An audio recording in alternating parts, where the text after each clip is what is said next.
things a local glass shop can do for you. If you have a loader door like this, that's an older one, and it's popped in with a rubber gasket like this is something a local glass shop can fix for you. They'll take that lammy or tempered glass out and they will cut you a new piece and then put it back in.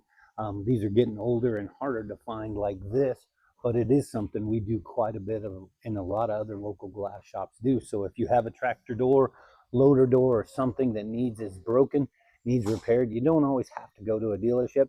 Sometimes you can call your local glass shop, see what they can do for you, support small business.